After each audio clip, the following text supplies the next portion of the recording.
Ministry of Education to conduct first of its kind foundational learning study. Making PhD optional for eminent scholars is a progressive move, say experts. Ministry of Health to allot 5 MBBS seats to wards of COVID warriors. Autonomous colleges in Mangalore conduct exams under NEP.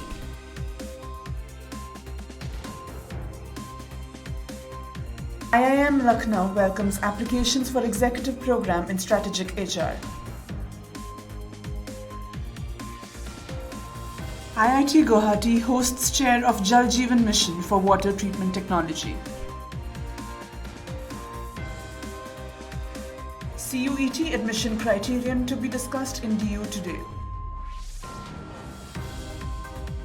Good afternoon and a warm welcome. You're watching Education News Network, where we get you the latest developments in education at the top of this hour. This is Nitya reporting from ENN and the Daily Stories Hour. The Ministry of Education will be conducting a foundational learning study to acquire a first-hand understanding of the learning levels of the students at the foundational learning stage, that is at the end of Class 3. The study will be the first of its kind and has the objective of setting up benchmarks for reading with comprehension in 22 Indian languages. The study will evaluate the ability to read age-appropriate known as well as unknown text at a specific speed, accurately and with comprehension, along with the foundational numeracy skills. The foundational learning study is going to be conducted by the NCERT across Indian states and UTs. The study will span over a period of 4 days, that is from March 23, 2022 to March 26, 2022, and is expected to involve approximately 10,000 schools and 1 lakh students. The objectives of the study are to establish a baseline for the Nipun Bharat mission by conducting a large-scale assessment of the foundational learning of grade 3 students, to set reading proficiency benchmarks for fluency with comprehension for each of the languages being assessed under the study, and to provide the data for SDG 4.1 that covers aspects of foundational literacy and numeracy. It is underlined in the National Education Policy 2020 that the ability to read and write and perform basic operations with numbers is a necessary foundation and an indispensable prerequisite for all future schooling and lifelong learning. The National Initiative for Proficiency in Reading with Understanding and Numeracy mission was launched by the Ministry of Education to give a roadmap to strengthen the field of foundational learning at the national level. The UGC recently passed a directive that would allow scholarly professionals to teach in the central universities of the country even if they don't possess a PhD. These eminent scholars just need to have a considerable work experience for being able to teach at the central universities. New positions like Professor of Practice and Associate Professor of Practice are being created to facilitate this. The decision by UGC is significant because in addition to imparting knowledge, these professionals would also enrich students with their practical exposure. B.J. Rao, Vice Chancellor of University of Hyderabad, says the decision of UGC to allow eminent scholars from varied domains to teach at the central universities, irrespective of whether they hold a PhD degree or not, is a welcome move and should be implemented at the earliest. The quality of teaching learning outcomes at the central universities will surely get a boost as these scholarly professionals come with a lot of experience and deep insights. Also, teaching by scholars will be instrumental in bridging the quality learning gap among students. However, in the current framework, there is no defined way for these eminent professionals to enter the higher educational ecosystem for proper teaching positions, and they are only invited to teach as guest lecturers.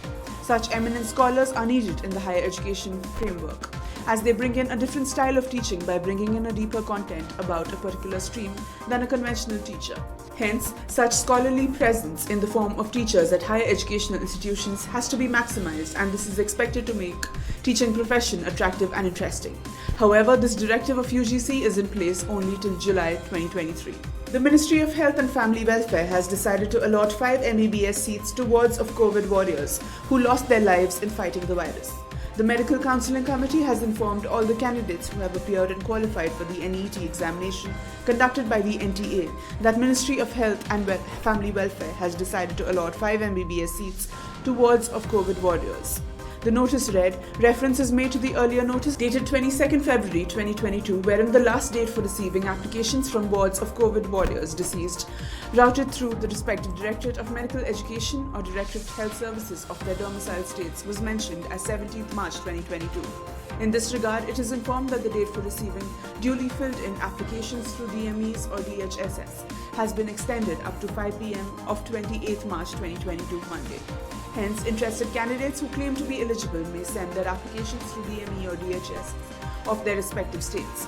The application sent directly to MCC of DGHS and after the prescribed time will not be entertained.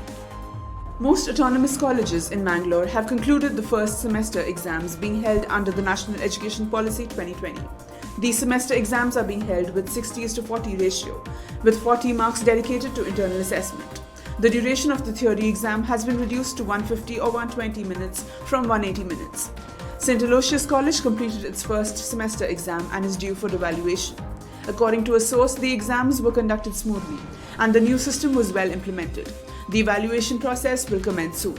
For the 40 internal marks, students had to participate in group projects and appear for 2 internal assessment examinations that have multiple choice questions and submit assignments. The earlier system had only 2 internal assessment exams and assignments to be submitted. We will soon finalize the syllabus for 3rd and 4th semesters, said the source. The Indian Institute of Management, Lucknow, is inviting applications for its executive program in strategic HR. The program is developed in association with Wiley Next and is designed for aspiring human resource executives who are passionate about building tech-savvy future organizations. The first batch of the HR certification program will commence from April 16, 2022. The program will be a 6-month experimental learning program that will provide certification courses for HR professionals on integrating data and technology into the human resource function and help businesses deliver impactful results to customers, organizations, employees, and partners. The curriculum has been crafted to accommodate practical and applied learning. Candidates will get an opportunity to transfer acquired knowledge into practical application via means of case studies, projects, and discussions. As an after effect of the ongoing pandemic, we are seeing that most of the companies are going through core transformations in their culture, values, and talent strategy. The HR domain is becoming a lot more agile, and owing to the new skills demand of the function, it is imperative to create professionals who are equipped and skilled enough to help enterprises adopt and deploy disruptive technologies across the system, said Professor Girish Balasubramaniam, Assistant Professor of Human Resource Management, IIM Lucknow. The Indian Institute of Technology, Guwahati, has established the chair of Jal Jeevan Mission for water treatment technology. The Jal Jeevan Mission was launched by Prime Minister Narendra Modi on 15 August 2019 from the ramparts of the Red Fort. It aims to enable every rural household to have a functional household tap connection by 2024. The institute has appointed Professor Mihir Kumar Purkhet, Department of Chemical Engineering, IIT Guwahati, as the first occupant of this chair. The tenure of the professor's chair will be 5 years. Professor Mihir Kumar has a portfolio of diverse innovations and developments in basic and applied research. He has credit for industrializing various technologies for up and downstream operation of water and wastewater treatment technologies, waste to wealth generation, separation of value-added product from a plant source, and electrochemical reduction of CO2 to various products. The National Jal Jeevan Mission, Department of Drinking Water and Sanitation, Government of India is responsible for inter alia implementation of Jal Jeevan Mission across the country, providing policy guidance and building partnerships with the state governments to achieve the goals of JJM. The University of Delhi has scheduled a meeting today to discuss issues related to the loan of ₹1,000 crores from HEFA and admission solely based on Common University Entrance Test scores. Although the university has approved the CUET, Delhi University Academic Council members have not welcomed the idea of the CUET exam, citing that it will harm the causes of socially and economically deprived students. Under the DU's guidelines, a candidate must appear in CUET in only those subjects which they have cleared in Class 12. If the subject studied in Class 12 is not mentioned in CUET, candidates will have to appear in a subject that is similar or closely related to the subject they have studied in Class 12. Merit will be calculated based on a combination of subjects in which a candidate has appeared in CUET, as mentioned in the program-specific eligibility as per the guidelines. The approved rules also state that admission to minority colleges like St. Stephen's and Jesus and Mary will also be done through CUET. During counselling, separate merit lists will be generated for unreserved and minority candidates as per the reservation policy for these colleges. This will be discussed in the Executive Council meeting today. A proposal on the loan from Higher Education Financing Agency will also come up for discussion in the meeting. The university is planning to submit a proposal of Rs 1,075.40 crores to HEFA for infrastructure development and the creation of capital assets. According to the HEFA funding pattern, the university will have to repay the loan in 20 half-yearly installments in 10 years. That's all for today. Thank you for watching Education News Network. For more such videos, do log on to our website, theENN.com, and don't forget to like, share, comment, and subscribe. Signing off, this is Nitya.